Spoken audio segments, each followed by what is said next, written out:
We're here today with Dr. Craig Mello, the winner of the last Nobel Prize in Medicine. And I want to thank Dr. Mello for taking the time to speak with us today.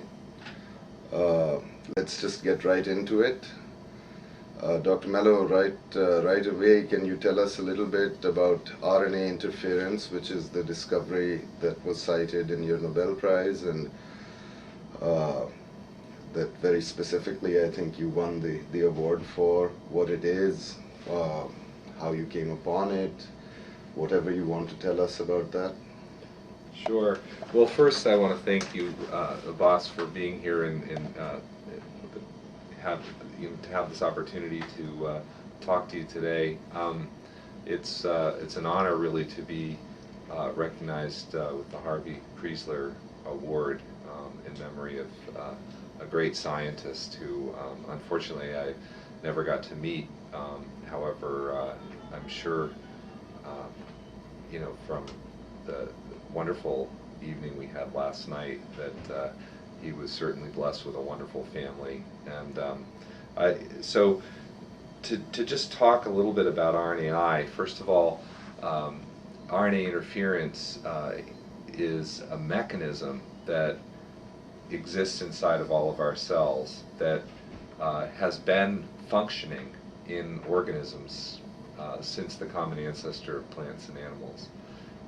Andrew Fire and I were fortunate enough in the course of our work on C. elegans, a simple worm. It's a really amazing little system, only a millimeter long, and yet it has a nervous system, muscles, just like ours, really very similar. And yet we were working on this animal and recognized that when we introduced RNA into the animal, it was causing a silencing effect that could spread from cell to cell. It could actually pass cell membranes, move from a site of injection into the germline, for example, and then pass from the germline into the progeny. And that was one just astonishing observation that meant to us that there had to be a mechanism for facilitating this inside the animal, that it wasn't just passively the injected material that was causing the silencing, but a response in the animal. And just for your listeners who don't know what RNA is, most people know what DNA is. DNA is that beautiful double helical structure that was solved and that lies at the core of the genome. The DNA encodes all the genes, and the genes in turn specify the protein building blocks that make up our bodies. But in order for the genes to make the protein, the DNA has to be copied into what we call a messenger RNA. And the structure of RNA is very similar to DNA. It just actually has a little extra functional group on it. But it's a strand of nucleotides whose order determine the information in the gene. That information is then transferred out into the cytoplasm where it gets expressed. And what Andrew Fire and I discovered is that if you take double-stranded RNA instead of single-stranded, instead of just that one single-stranded copy, if you make a double-stranded copy so it folds up like the DNA, but it's made out of RNA instead of DNA, that is recognized by the cell as a foreign, unnatural type of RNA molecule. In one way to think about it is a lot of viruses have an RNA-based genome. And so to the cell, a double-stranded helical RNA molecule, instead of looking like a messenger RNA, looks like an invader, like a viral RNA. And the cell mounts an antiviral response that destroys that information, and that can do so efficiently, and that it can actually completely suppress the expression of a gene. So if we make a gene segment in the form of a double-stranded RNA and introduce that into the cell, we can turn off the gene that RNA corresponds to very efficiently. I see. It's a very simple mechanism, because organisms invented this mechanism to control gene expression, to silence genes. And we are just tapping into an existing mechanism that allows us in the laboratory to turn off genes, and may someday allow us to do so therapeutically when there's a gene that has a deleterious effect causing a disease. There are now experiments underway that will allow us to introduce RNA molecules, double-stranded RNA molecules, that will have a therapeutic effect. I see. What in the natural course of an organism's life would require for it to turn off genes, rather than us doing it for therapeutic reasons or whatever? That makes sense, but why would there be a natural need to turn off genes? Well, it's a good question. Just imagine, for example, the germ line. You have That's the sperm, right, and the eggs. egg, and you have the fertilized embryo, where that single cell has the potential to make all 10 trillion cells in a human, ultimately. But in order to do so, it has to turn on subsets of the genes. It has to turn off some genes, because you're not going to need to make the functions required, for example, for the huge flagellum of a sperm. You're not going to need those genes anymore, so those have to be off. Other genes have to be turned on that are going to allow cells to make muscle. Other cells need to make neurons. Other cells have to make intestine or skin or what have you. And so there's such a complicated program that has to be elaborated that invariably what happens during the course of the development of any organism, and this also is true for the maintenance of the organism, some genes will be turned on during embryogenesis, then later on, as you progress along through embryogenesis, you'll need to turn those genes off so that you can stop growing, for example, at the right time and differentiate the different tissue layers and so on. So there's a whole incredibly elaborate program and sequence of events that occur. And the thing that's really remarkable about that is that in the end, you have all of these trillions of different cells, not trillions of different cells, but trillions of cells, many of them different from each other, that in turn have to have different subsets of genes on and off.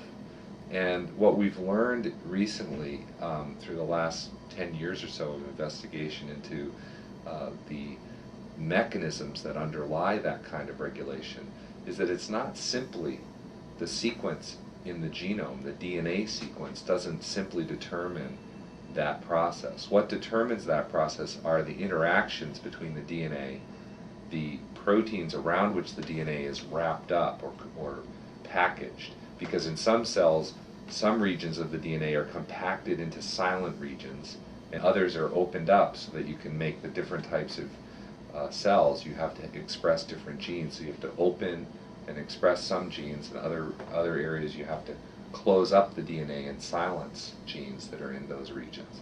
And RNA, the same mechanism that is involved in RNAi, RNA molecules can control or help control the process of opening and closing the DNA. So as you develop into a complicated organism with many different cell types, certain regions of the gene get silenced, others get activated, and you have this elaborate process where the RNA can actually regulate which genes are on and which genes are off by interacting with the proteins around which the DNA is spooled up or wrapped, compacted in the cell. It's a really amazing process that we're really just now learning how it works for the first time, and it's very exciting.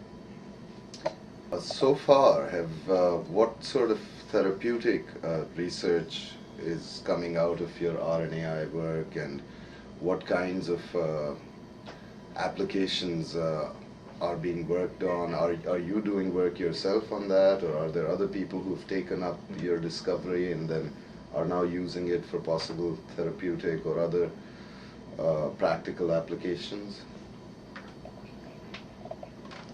Well, let me just start by saying that RNA interference is being utilized in several different ways, at least two major different ways. for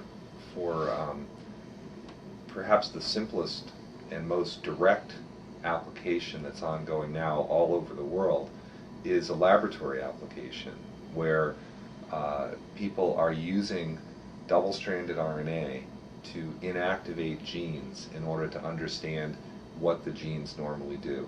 And this is something that can be done using, it can be done in plants, it can be done in animals, including humans. Even human cells, as you know, can be grown in culture in the laboratory. So a lot of really great research is being done in laboratories all over the world where the human cells are grown outside of the human, just in a culture dish.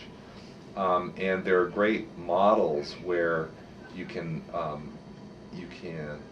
either make the cells develop into a tissue in the laboratory setting, or you can examine the process of transformation of healthy cells into tumor cells in a laboratory setting.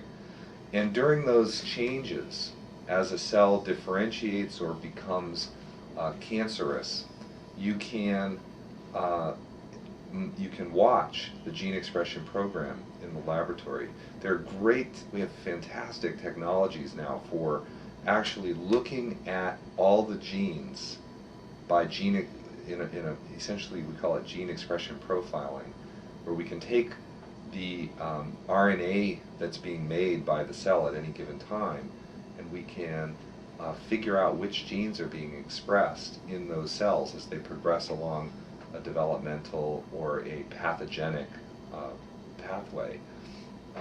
And we can then look at, okay, so during transformation of a healthy cell to a tumor, we see different sets of genes come on at different steps. And then we can ask, well, we have this list now of hundreds of genes that are either turned on or turned off. What do those genes actually do? Which of those genes are important for the process? If I were to prevent a specific gene from being activated at that time, would that prevent the cell from becoming a tumor cell, or would it still go ahead and do that? We have hundreds of genes that are turned on, but we don't know which genes are important, right? So RNA interference is a way in the laboratory setting of inactivating genes one at a time, and then asking what effect it has. Maybe you have to inactivate 3 different genes and then you get an effect.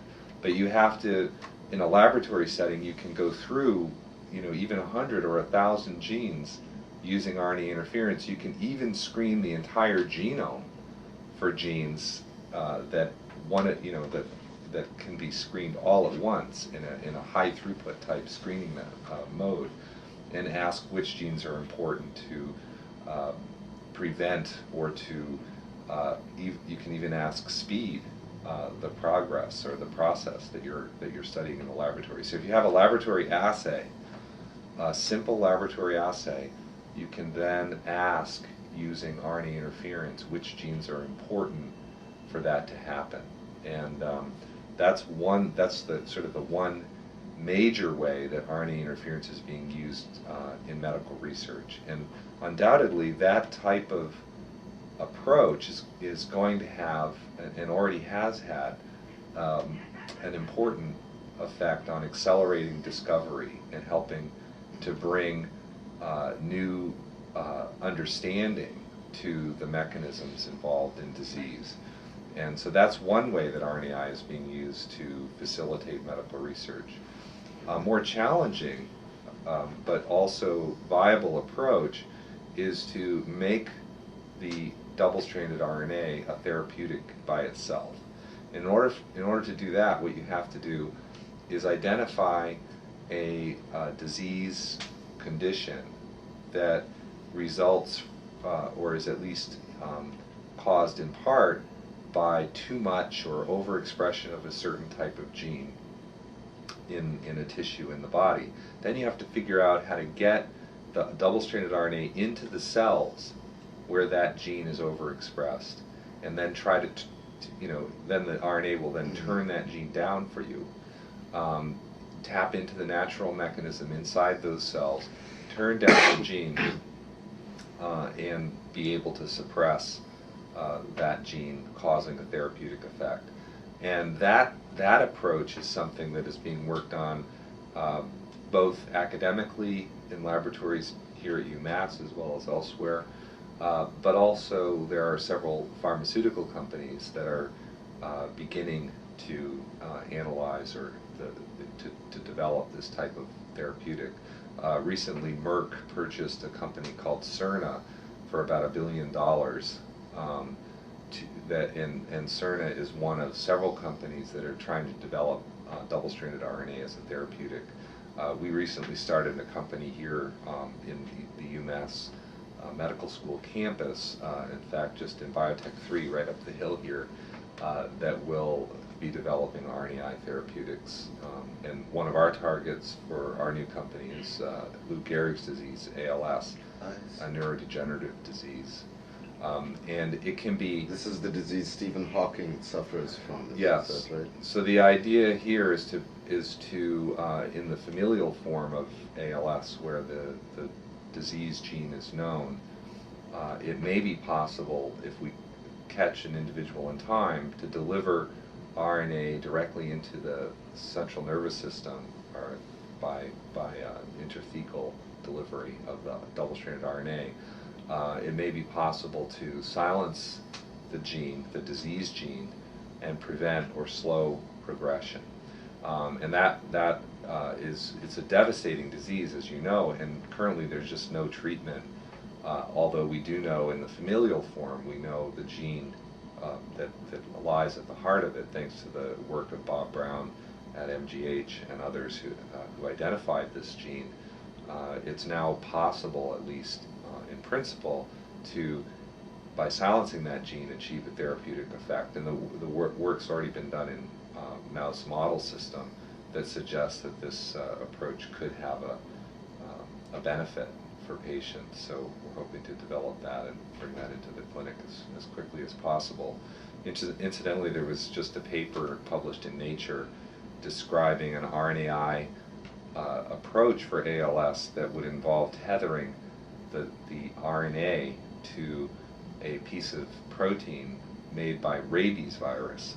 And this is a very interesting little piece of the rabies virus that allows the rabies virus to enter the central nervous system from the bloodstream. As you know, there's a blood-brain barrier, right. But the virus has devised this small peptide that allows the virus to penetrate across and enter the central nervous system from the blood. And so researchers at Harvard have used that piece of the rabies virus and conjugated it to double-stranded RNA, and they've shown that by injection into the bloodstream, they can get the RNA to penetrate into the central nervous system. So you may even be able to deliver RNAi into the brain without having to inject directly into the brain with the RNA. So there are a lot of people all over the world, very clever, very smart people working on this, trying to figure out how to develop it into a therapeutic that will benefit humanity and help treat disease. It's a very fun, exciting field, very fast moving, a lot of interesting work being done. That sounds very exciting. I wanted to ask you about your collaboration with Andrew Fire, who was the co-winner of the Nobel Prize with you and with whom you did the work on RNAi. How did that collaboration start, and what is the nature of scientific collaboration? What are your responsibilities when you were working with him? Mm-hmm. How do you split up the work? Who does what? What does it mean to say you are co-discoverers? Mm-hmm. That sort of thing. And do you continue to work with him, and also if you could tell us a little bit about what you yourself are doing now, mm-hmm. what your work. Sure. Well, the collaboration with Andy began really back in about 1988-89, where we were both working on delivering DNA back into C. elegans, which had never really been done successfully until about 1985. In 1985, Andrew Fire published a paper describing the injection of DNA into the germ cells of C. elegans, which is this simple little worm, only a millimeter long. So you can imagine an animal the size of a comma on a piece of paper. You have to get the needle, glass needle, inserted into the germ cell, and then Andy's technique even involved positioning the tip of the needle inside the nucleus of the oocyte, and then delivering a tiny amount of DNA into the cell. And that DNA would then take up residence in the germline of the animal, causing the animal to be, as we call it, transformed with DNA. That means we added DNA back into the animal. This to me is something that's so incredibly amazing about biology, that you can actually take a piece of DNA that's even something you synthesize in the laboratory, you make it chemically. You can take that piece of DNA and put it into an organism, and it becomes alive. It can be copied, segregated, transmitted indefinitely, expressed. It can change the animal. So it's an incredibly important technique for studying how organisms work. I described to you RNA interference, which allows you to turn genes off. DNA transformation allows you to put genes in and provide functions that are absent. This is analogous to gene therapy, which is a difficult, challenging approach. As many of your listeners will know, there have been some attempts at gene therapy that have succeeded, and yet there have been some unwanted consequences, such as cancer in some cases has been caused by the insertion of the DNA into bad places in the genome, where it caused mutations that accelerated cell growth and caused disease in some of the individuals that were treated. But nevertheless, gene therapy is like DNA transformation. You're putting genes back into the organism. Mm-hmm. And it's a very important laboratory tool. It's not just for gene therapy, just as RNAi is not just for direct therapy itself. It's a technique that you use to study how genes function, putting them back to see if it can fix a problem that an organism might be having. So it's an incredibly important technique, and in fact, it's something that when I became interested in biology, it's something that I wanted to do because I recognized how important it could be.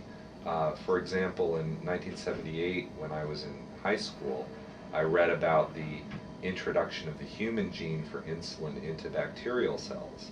And the bacterial cell was able to read the human genetic code and make functional human protein that could then be used by injection. That protein could be injected into diabetic patients and cure or at least treat their diabetes. So the bacterial cell was able to read the human gene and make a functional protein for the human. So in that case, you didn't have to put the gene back into the human, because you could make the bacterial cell make the human protein and then inject the protein. So Andy was working on DNA transformation, and when I entered graduate school, that's what I wanted to work on too. I was working on it sort of in parallel with him. And when his paper came out, I began injecting the DNA using pretty much the same procedure he had developed, which had some very clever tricks for immobilizing the animal so it wouldn't try to move away while you were injecting, things like that. So I talked to Andy about the technique he was using. I worked on it myself, and I developed some improvements that made it even easier to inject them and to transform them. And together, he and I worked out a really great way of delivering the DNA into the organism so that we could make these transformants very rapidly in the laboratory. So it accelerated the process of gene reintroduction into the animal, all using this what we call microinjection technique. So it was all done under the microscope. It required pretty good hands. Technically, it was difficult. For years, no one could do it. You know, and so Andy and I really got it rolling along, got this DNA transformation thing going. In the course of that, when you're developing technology, technology is extremely important for the advancement of science, and yet it's often very difficult to develop new technology because it's, as you can imagine, it's totally useless unless it works. And quite often you're trying to develop something that's never worked before. Right. So I think people who are developing technology tend to be very open about sharing their ideas, unless I guess they're extremely close or have already broken through. They're not going to be secretive about it because, you know, you try things, they don't work, you try another thing, it doesn't work. It's a huge benefit to have somebody like Andy who's open and shares what they've tried and what they haven't tried, because as you can imagine, you publish what works, but you may try 1,000 things that didn't work. Right. So it's very useful to have a colleague like Andy who shares openly you know, what they've been doing in the laboratory. So that relationship was established during the course of our work on DNA transformation. And then in 1994, shortly after another group, Ken Kempfu's group at Cornell, showed that when you inject RNA into worms, you get this surprisingly strong silencing effect. The technique that group, that Ken Kempfu's group had been using, in fact the student in his lab's name was Sue Guo, she was injecting the RNA in exactly the same way we injected DNA into the germline, except this now was RNA, and the intention was to silence a gene rather than to replace it, using a technique that had been worked out in vertebrate cells called antisense. So the idea was to put in a complementary copy of the RNA that corresponds to a gene you want to silence. The RNA would then bind to the gene product, the messenger RNA that you want to silence, and silence it. And Ken Kempfu's lab and Sue Guo were doing these experiments, and they saw this remarkable, potent silencing occurring using the approach that Andy and I had developed for delivering DNA into the germline of C. elegans. So we began naturally to work on it ourselves, Andy and I in our own lab separately. When I started my lab here in 1994, I was using that silencing approach to study gene function in C. elegans, because it's with a complete genome sequence, all the genes are there, you can see where they are in the genome, but you don't know what they do until you use an approach like this. So I was using it to study the development of C. elegans and to do the research that we were doing for other reasons. It wasn't focused on silencing genes per se, but rather on what the genes do, the developmental functions inside the animal. Andy was working on muscle development and other things that he was interested in his laboratory. But we both realized that something really remarkable was going on with the silencing mechanism, that it was different really from what had been previously conceived of as antisense approach. This was somehow a response inside the animal to the injected RNA. And I already told you about how the RNA could spread from cell to cell. Right. It could also be transmitted in the germline for more than one generation, so that the RNA is generally thought of as an unstable molecule inside cells. DNA is thought to be more stable.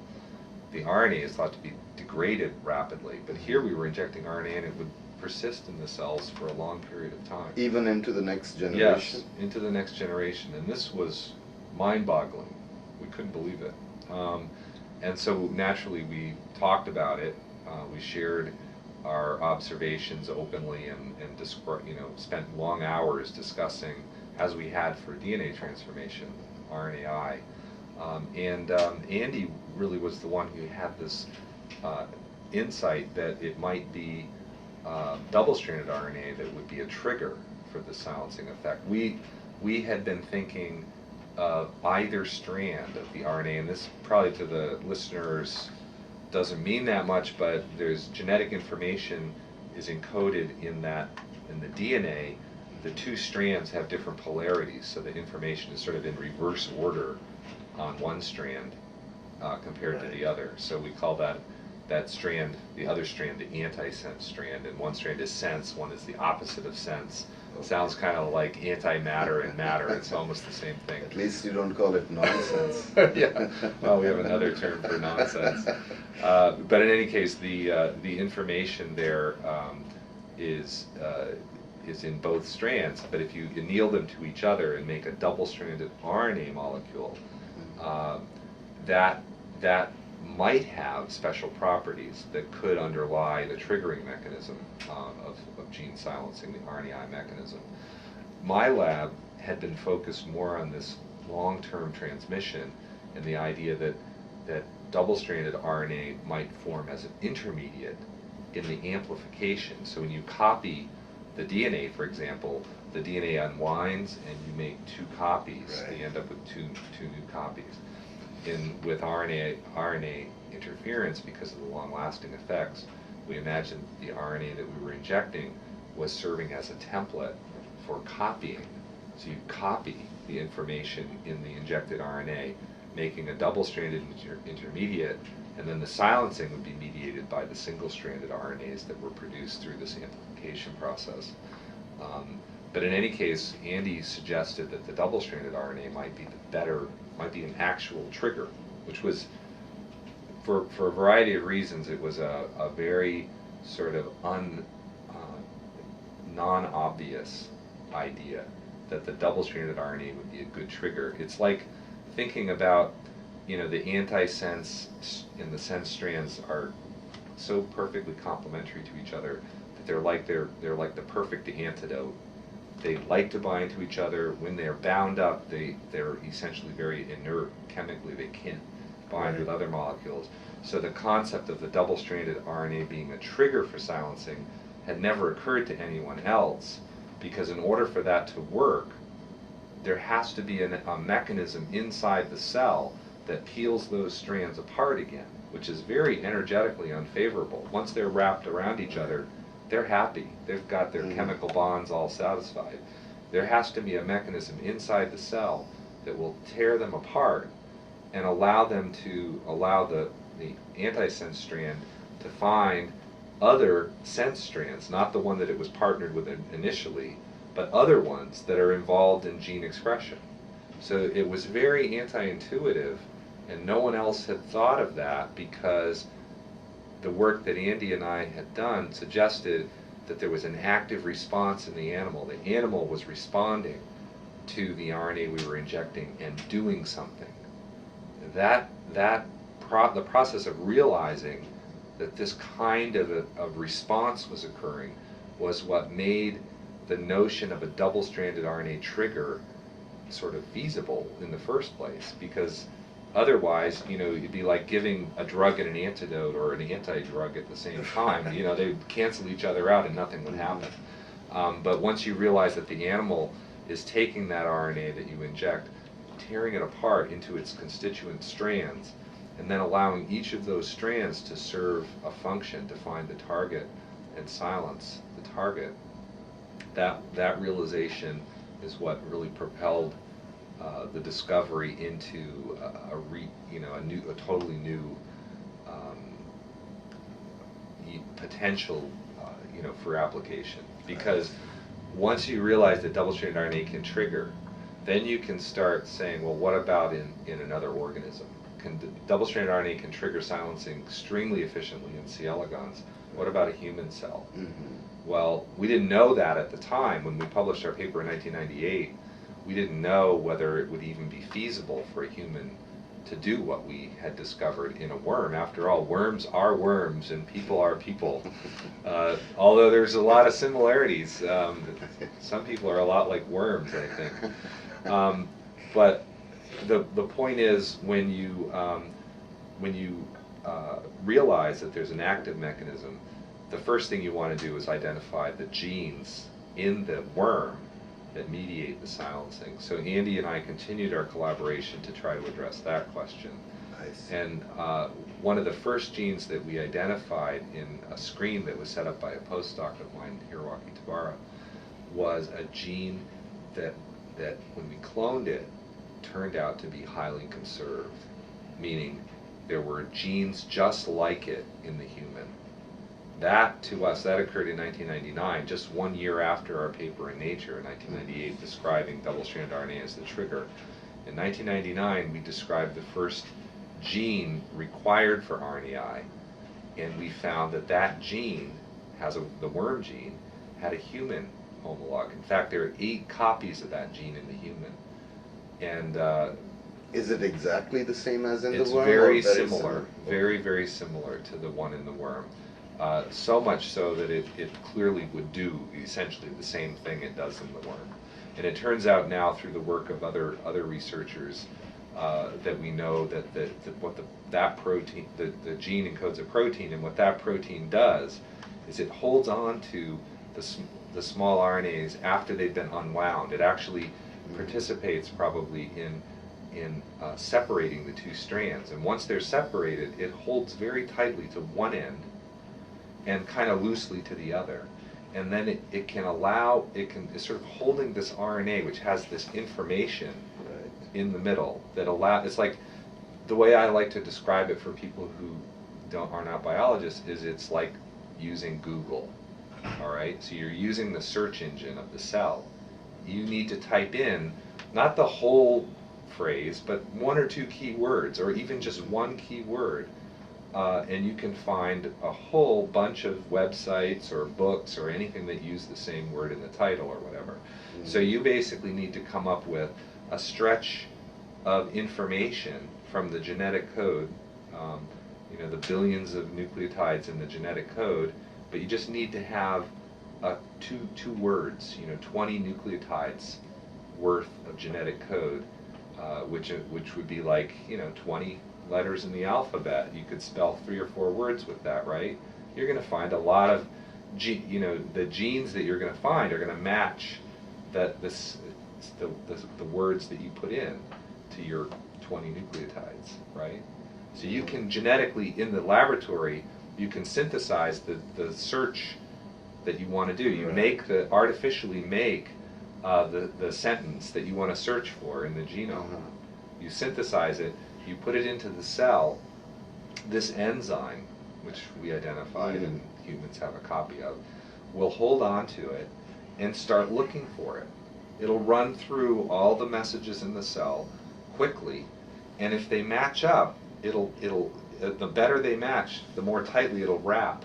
It'll let go with the loose end, holding on with the tight end, allow that to wrap around, making a double helical piece, where the messenger RNAs these are the RNAs that would normally be making proteins, they're single-stranded in your cell. It'll wrap around it, making double-strand, and then it'll cut it.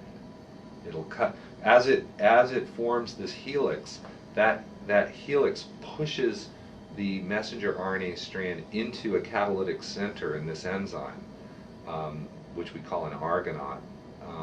And the argonaut enzyme then chops it, cuts only the strand corresponding to the messenger RNA, leaving its little piece of search RNA intact, and then it can unwind and go on and look for another. So it's just destroyed one message, it can go find another, destroy that one, and another, and destroy that one. We can do this hundreds, if not thousands of times, over and over and over again. So your little search strand is searching for and destroying the information it finds in the cell. It would be like if you could type in a search phrase into Google, it would actually go out and not only find but destroy every sentence that had that word in it. That's what this does for the cell. And it's a very important mechanism, as you might imagine, in the cell for controlling gene expression. We're tapping into that. We figured out how to Google inside the cell, and that's why it's such a useful thing. It allows us to go in very specifically, identify corresponding genes and silence them, and the mechanism is the same in humans and worms and even in plants. I like to tell my neighbors, they always were asking me before, why do you work on a worm? You're at a medical school. Why are you working on a worm? Now I like to tell them that the RNA interference mechanism also exists in plants and even in fungi. And the reason it does is we're related to all those creatures. We shared a common ancestor with plants back about 1 billion years ago. And the thing that's really amazing about that is how constant biological mechanisms are. You know, over hundreds of millions of years, these mechanisms continue to exist and function and go on and on and on. And meanwhile, the continents are moving around on the face of the earth, mountains are rising and getting washed away, but the basic biological mechanisms that work inside of our cells remain essentially unchanged. And I think there's a really exciting message there for humans if we can get it in time, and that is that if we don't really mess things up, we have a very bright future. We can go on and on and on and on biologically. We are capable of sustaining our existence as long as we learn how to sustain our environment, indefinitely. So. Very interesting. While we're on this subject of our common ancestry with plants and going back all the way to the origin of life itself, I wonder if I've sometimes wondered about this question and wanted to ask a biologist that somehow in this primeval soup of the oceans or whatever, some kind of replicating molecules developed. Perhaps they were similar to RNA or some of the things we have now. And we often find people speculating about whether the same thing can occur on other planets and in other solar systems or around other stars, and what the chances would be of that happening. Something that occurred to me as a question was that even here on Earth, in the 4.5 billion years that the Earth has been around, it only happened once. Why is that? That once, we have an ocean now, it has even more organic molecules floating around. How come some other mechanism, is this the only possible mechanism, the one that actually did in fact happen to come together in some way? Or are there, can we think of, besides the DNA and the RNA and the nucleotides that we have now and the replicators that we do have? So it's kind of a two-part question I have. That one, how come life only originated once, and why didn't it maybe have some other, and is it possible, can we even imagine a different kind of mechanism with different molecules that could encode information and replicate? Right. Well, I like to talk about this RNA world sometimes, because one of the things that's becoming clear as you think about the sort of the intellectual transition that's occurring inside the minds of the scientists working on RNA and the regulation of gene expression, is that we're beginning to realize, I think, that the cell stores its information not just as the nucleotide sequence of our DNA. Our genome is got a lot of information in it, but it's not enough. There's not enough information just in the nucleotide sequence to make a human. Okay. You have to have additional information which exists in the form of interactions between the DNA, the RNA, and the protein to essentially program. You can think of it like the hardware of a computer. You've got a certain amount of information required to make the hardware, it's there, but then you need to program it so it does different things. And the programs are really interesting that it's able to do. So how do you get the programming in there? And it turns out that RNA has a role in that process, and that the information in the form of RNA inside the cell is heritable. Not just the DNA, but the RNA information is also heritable. That's something that's coming from an understanding of the RNAi mechanism. So the RNA is regulating the DNA. The DNA is essentially there, you could think of it as the slave of the RNA. The RNA can't remember everything all the time, so it needs to have the DNA there to go back to. It's like the the reference book, Okay. oh, how do I make that gene? I forgot. You go get the right gene out and you make it, and you make a copy, and then you're all set.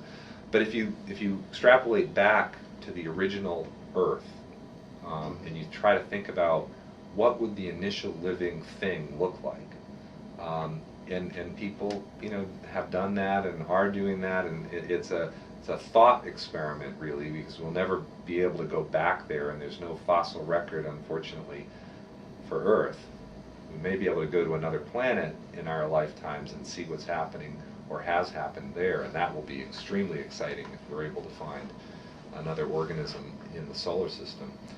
But during the primordial period, when the Earth was giving rise to life, it's very likely that there were competing life forms on the planet during that first, 500 million years, or until there was a winner. In a different sense than we have competing Probably. life forms now. Yes, they were because probably independently originating life forms. Okay. Life forms that didn't share a common ancestor. Or Very a common likely. background. That would be my guess. Okay. Again, it's speculation, but you're talking about a time when life was essentially, molecules replicating. Right. And you would imagine that replicating process of, a molecule that was able to make a copy of itself would be considered a life form. Mm-hmm.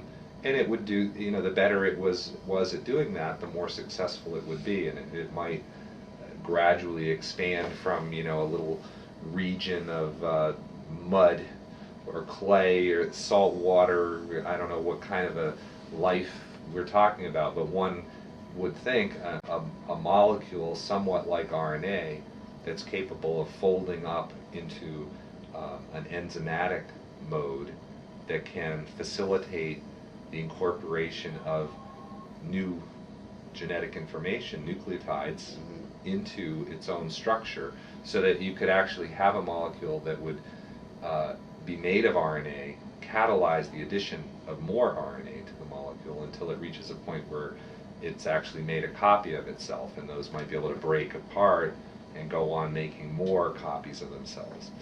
Once you get to a point where you've got a replicating, successful organism, then of course it's going to compete ultimately for limited nutrition, limited molecules that are capable of allowing it to build more. So you get this beginning of an evolutionary process, and it apparently, the ancestral process is lost now to time, probably because of competition from these now highly evolved organisms that we have that are very good at doing what the primordial organism could only barely do over eons. Making copies of itself may have taken it days or months, but now can be done in 30 minutes or something by a modern bacterial cell. So you're talking about a cell or a creature that was so rudimentary in its ability to copy itself that it couldn't possibly compete nowadays with the organisms that can live in the same environment. So we've lost them. People in the laboratory are trying to recreate the conditions and develop in the laboratory setting molecules that are able to self-replicate and do this sort of thing. There's some fascinating progress in coaxing along these kinds of molecular life models, but it's quite clear that what living creatures now are capable of is incredible compared to what you can get to happen in a test tube with the raw ingredients. So, but the other thing is that there's so much time for life to arise. You had a planet that was completely uninhabited, but it had, water.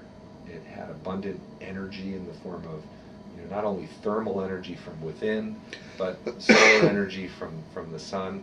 And you had billions of years. I mean, if anybody has tried to keep their basement free of mold or something, you realize what billions of years could do to even a completely sterile environment, which is what the primordial Earth was, of course. But let me see if I'm getting this straight.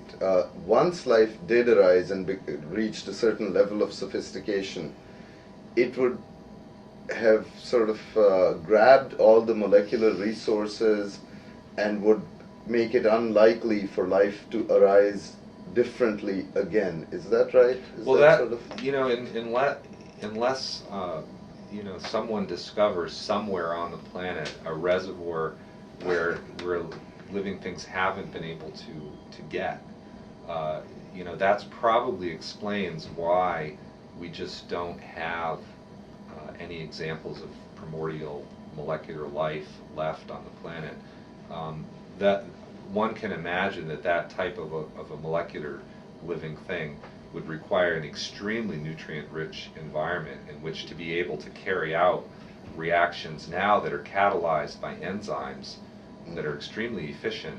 These organisms would have to be able to have enough raw material that the reaction would almost push itself along. Okay. So I would imagine that they're completely wiped out. They're gone. They just couldn't compete, and so they became extinct, or gave rise, or survived and gave rise to current life. But the thing that's amazing about that is that it could have been different.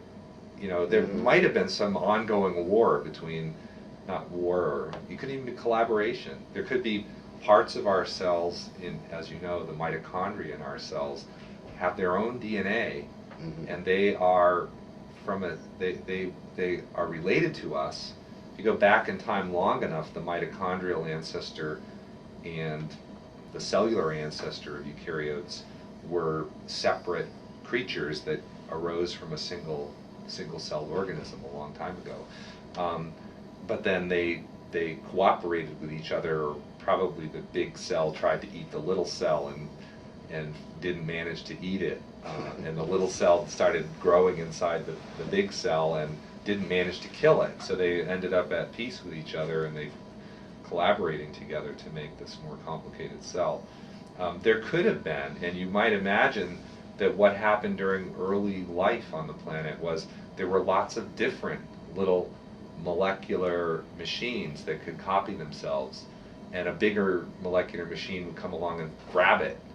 But instead of just devouring it and making it into more copies of itself, it would say, hey, there's a good little modality here. I like the way this bit can copy faster than I can, and it just sort of takes the little bit from that one and the little bit that it had evolved separately. Together, they're even better. So they're, just as in collaboration we were talking about earlier, scientifically, collaboration is so important because you can move faster. Organisms also do that, so they don't only compete with each other, they work together. Probably during the primordial period of life, there were innumerable cases where encounters between separately evolved replicating molecules led to a collaboration where the constituent parts began to work together, almost like bringing two different genes together from different organisms and letting them function together to be even better than either was alone. Those sort of synergistic interactions undoubtedly occurred during the evolution of life. But to some extent, it's so long ago that it's just purely going to be speculation to go much further than that. But it is fascinating to think about, and I hope that in our lifetimes we'll see evidence for other life in our solar system.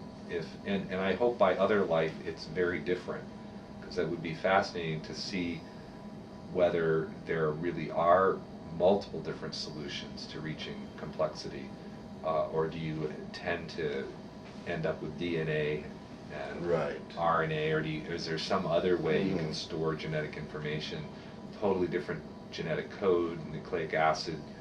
Well, now that we have computers, one way is that you can virtually have replicators on, in the virtual world, exactly. as computer viruses are, in some very real sense, much like real-world viruses, in that they replicate and move around on different platforms, and they are, they have a physical instantiation in the sense that the zeros and ones that make them up, after all, actually do something to a hard drive somewhere. Yeah. There are magnetic changes made to, and there are patterns, and so which brings us to just if you could quickly say something. I realize we're taking up a lot of your time.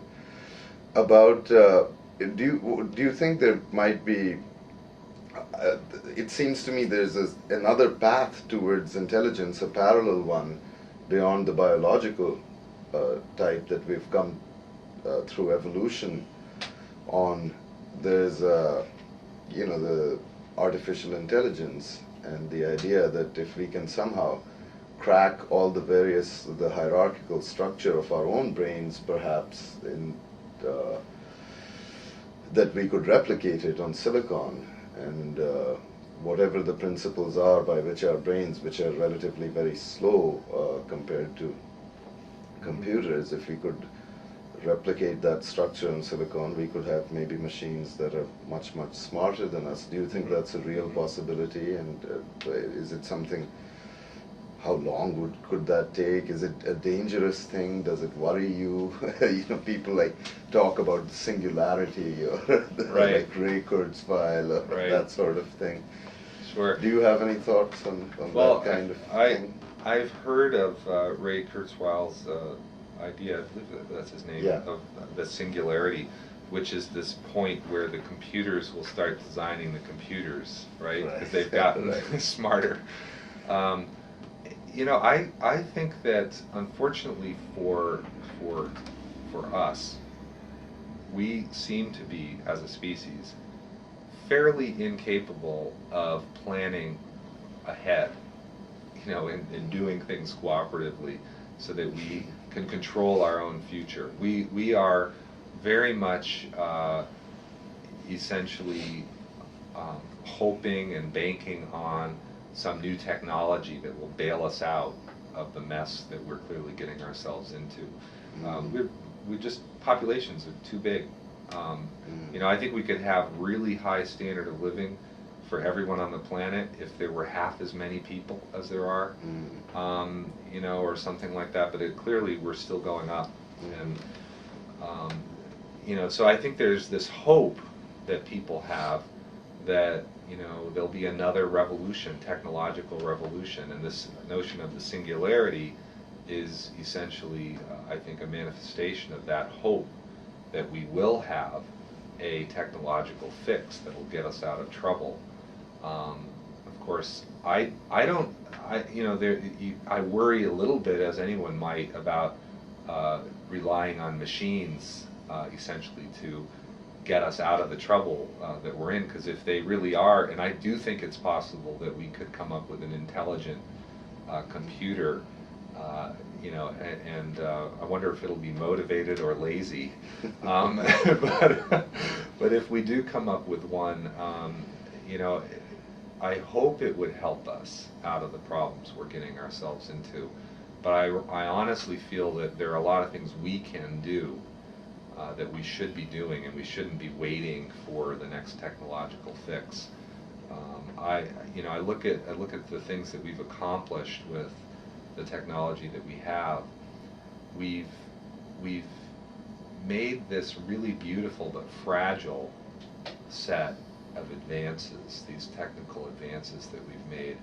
We're so interdependent on each other that I'm worried that if we have, or if we cause, or if the Earth experiences some major problem, that our civilization may be too fragile. We may be too specialized in the sense that we made a global Right. civilization, that the various parts depend so much on these other groups elsewhere. And that interdependency is good and healthy in a way, but it doesn't have to be that way.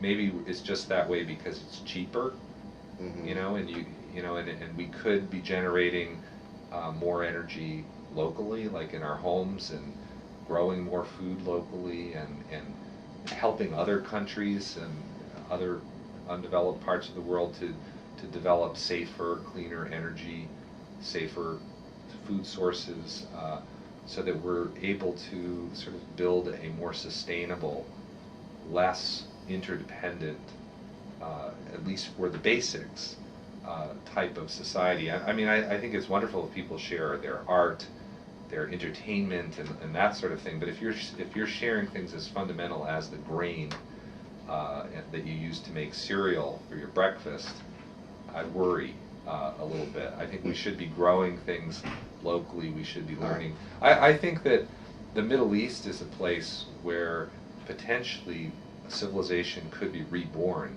in our lifetimes. I'd like to see that happen. It was the cradle of civilization when it was the Fertile Crescent, but now the Middle East is almost a desert, and yet it has tremendous potential. It's got this huge reservoir of fossil fuel sitting there, but it's got sunlight and clear skies and probably a lot of wind. I'm not sure about that, but you know, we could reinvent civilization in a sustainable way, and that's an exciting prospect for the future. I think that our technological fixes have to look more at sustainability and less at the economics of how to make a buck. You know, how to be cheap and make a buck. Anyway. Just out of curiosity, Dr. Mello, I was wondering what, besides your work in biology, and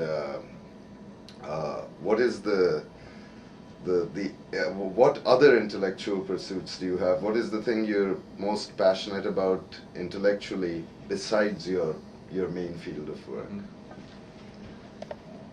Well, you know, I have a daughter who's type 1 diabetic, and you know, the sense that you get with a diabetic child is how fragile really life is, because her condition, although she has a normal, healthy life, her condition is one that causes her to be subject to, you know, these changes where her blood sugar, for example, could drop, or if she has no insulin, it could go up and up and up, and she could enter a diabetic coma.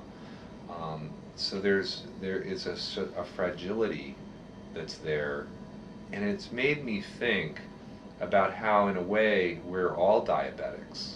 You know, I was talking to you earlier about the way our civilization is so interdependent. Much of the world, not all of it, but much of the world is living in such a way that we really, and it's not always a bad thing, we depend on each other, that can be good, but, you know, when you have, if Vicky can't get her insulin, if there's a problem with the distribution of insulin, she would be among the first to die, because ultimately diabetes used to be, until molecular biology came up with a way of making lots of human insulin, it used to be invariably lethal disease. And I got to thinking about that some more. I realized, of course, that in much of the world, diabetes is still a death sentence. You know, in many undeveloped countries, if you're a poor child and you have diabetes, you're just not going to thrive. You're going to, all of a sudden, you're going to be sick, and they're not going to know why you're sick. No one's going to have any idea that you've got a blood sugar problem, and you'll die. That's what happens to most people who are diabetic in the world. And if you're fortunate enough to be diagnosed, then you'll get insulin sporadically. Occasionally you'll get it when there happens to be some available. You'll have very poor monitoring, because the monitoring itself is extremely expensive to the technology for checking blood sugar. So I was thinking about that, and I think that we really can do better for all the people in the world, not just for the diabetics in the developed part of the world, but for people everywhere. One thing that I'm very passionate about, and I don't have the answer, but I'd like to be part of the solution, is how do we figure out how to make our society function in a very sustainable way, utilizing really great new technology. I'm not talking about going back to organic farming, because that's not going to work for everybody. I'm talking about developing technological solutions that work at a low-tech way, like really good insulation for homes so that you don't need to spend a lot of money heating it. Solar, great solar, wind, energy sources that allow societies to function without having to be dependent on burning fossil fuels at some factory or even nuclear, although maybe we'll need nuclear. But if we do, let's make it nuclear that's simple, and that people can actually build locally, that they don't need some, huge multinational firm to come in and build.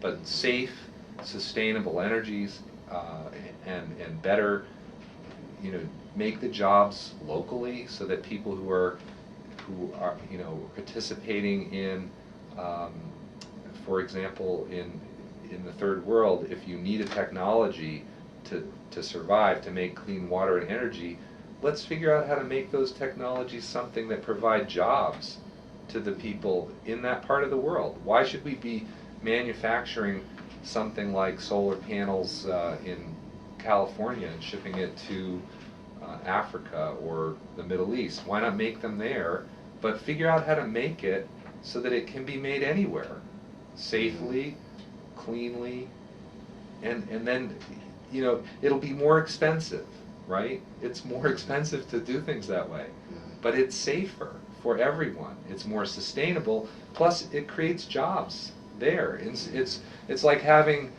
it just makes sense. It's like having cells that can divide. If you can make everything that you need, let's say in one region, you can do everything within this group of a few 100,000 people instead of, a billion people. Those people can make everything they need. They provide jobs for themselves by doing so. They can have artists and scientists doing stuff, good stuff too.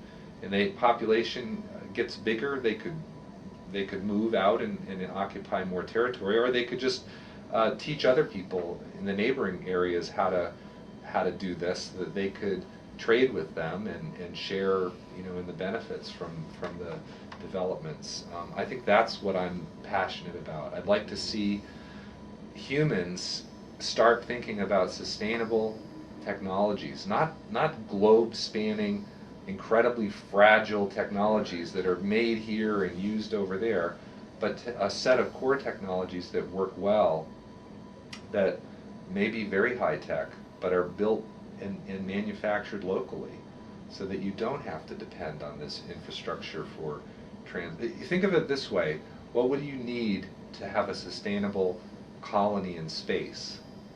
You'd want high-tech, and you'd want to be able to make everything you need locally. Right. Why not start doing that down here on Earth? Because ultimately, the future of humanity is going to be out there. If we are successful as a species, ultimately we need to colonize space. Let's figure out how to colonize the Earth in a sustainable way, and then we'll start worrying about how to colonize outer space. Once we get there, we have a limitless future, billions of years potentially, and there'll be all different kinds of species of human out there among the stars and someday in the future. But right now we're just teetering on the edge, and I think that it's possible, the way that we've structured our society, we will experience collapse and then have to regrow and collapse as we've done in the past. But I'd rather that not happen.